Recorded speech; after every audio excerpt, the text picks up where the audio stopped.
신앙생활 오래됐는데 신앙생활이 별로 신나지 않다. 좀 이렇게 신앙생활에 재미가 없다. 나는 그냥 질질 끌려다니는 신앙생활 하는 것 같다. 이런 느낌 가질 때가 있습니까? 있어요, 없어요? 반응이 없으시네. 없어요. 없어요? 오렌지 교회는 없는 줄 압니다. 기도의 응답도 별로 없는 것 같고, 하나님께서 가까이 계시지도 않는 것 같고, 신앙생활이 늘 그저 그 모양이고 그냥 쳇바퀴 도는 것처럼 도는 것 같아요.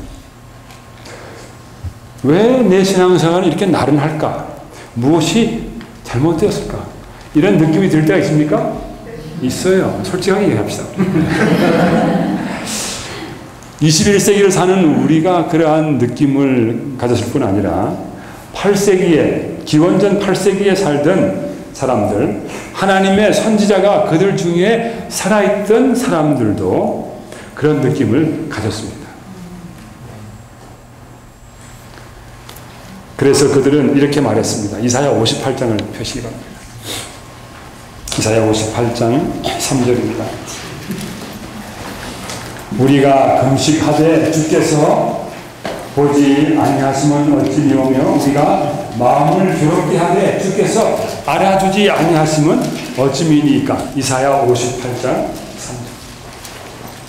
기원전 8세기에 선지자들이 옆에 다 살아있고 하나님의 음성을 전하는 그러한 환경 속에 있었는데 사람들이 신앙생활의 나른함을 느끼고 있었다 이 말입니다.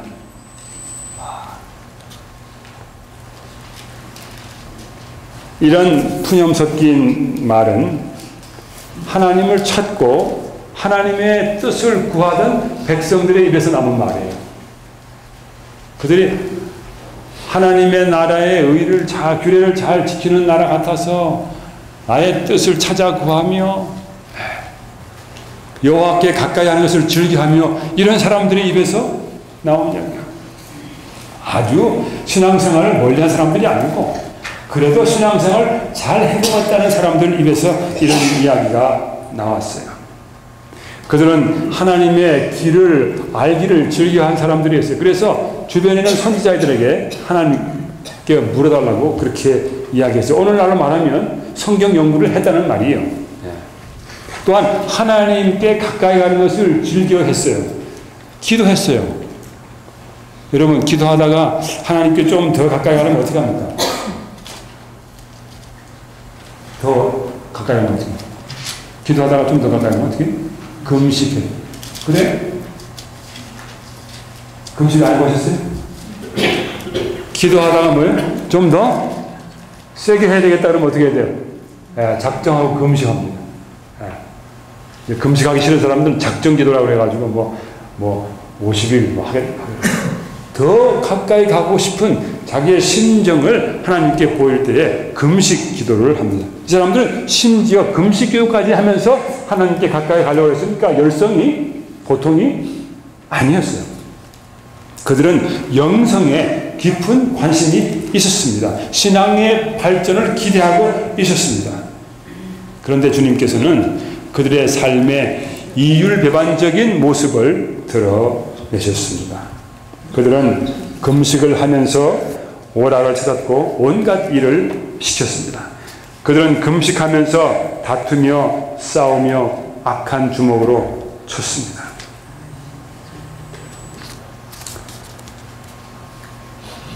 아합 왕 여러분 아시죠?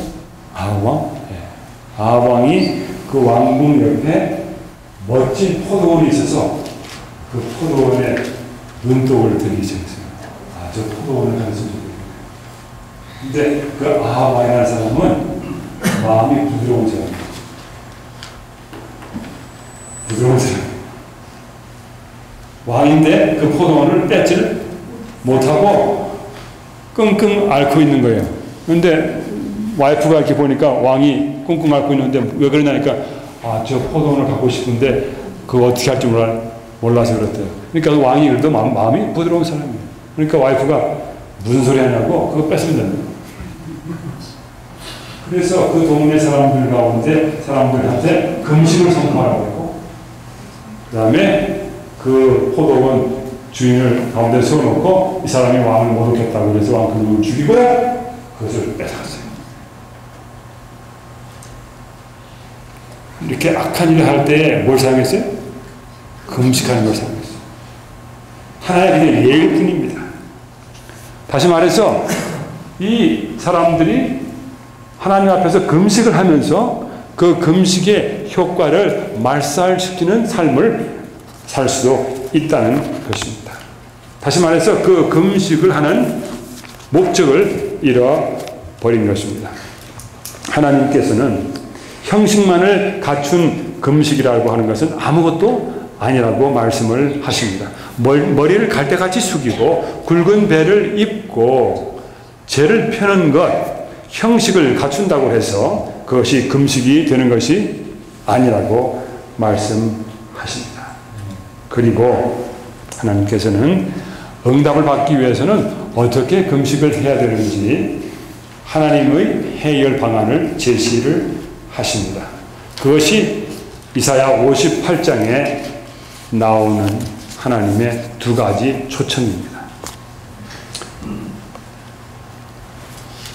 이 이사야 58장에는 하나님께서 두 가지 초청을 하고 계시는데, 첫째는 여호와께서 기뻐하시는 금식을 하라고 초청하고 계시고, 두 번째로는 안식일을 기억하여 거룩히 지키라고 초청하고 계십니다. 저는 그 두 초청에다가 예수 그리스도를 바라보라고 하는 또 하나의 초청을 붙여서 오늘 제가 세 가지 초청이라고 하는 제목으로 말씀을 준비를 했습니다.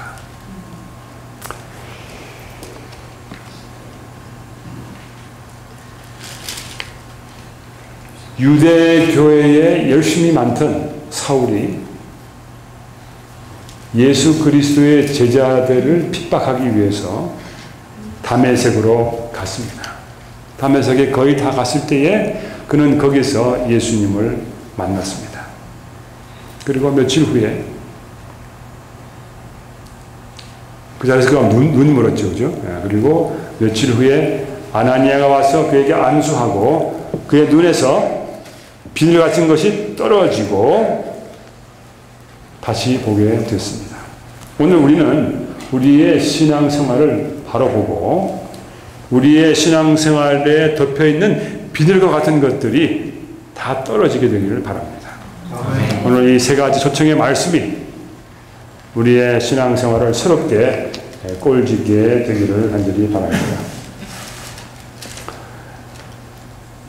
이 이사야 58장은 자연스럽게 세 부분으로 나누어집니다. 첫 번째는 백성의 문제를 이야기하고 있고, 두 번째와 세 번째는 하나님의 처방입니다.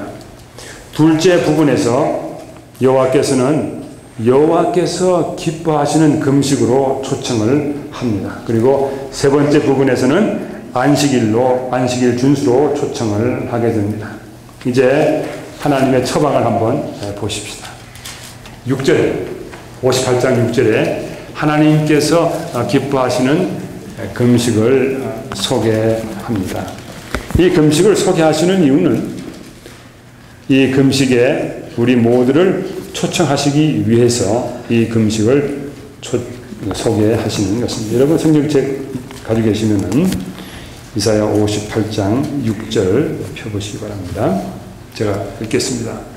나의 기뻐하는 금식은 흉악의 결박을 풀어주며 멍에의 줄을 끌어주며 압제당하는 자를 자유케 하며 모든 멍에를 꺾는 것이 아니겠느냐.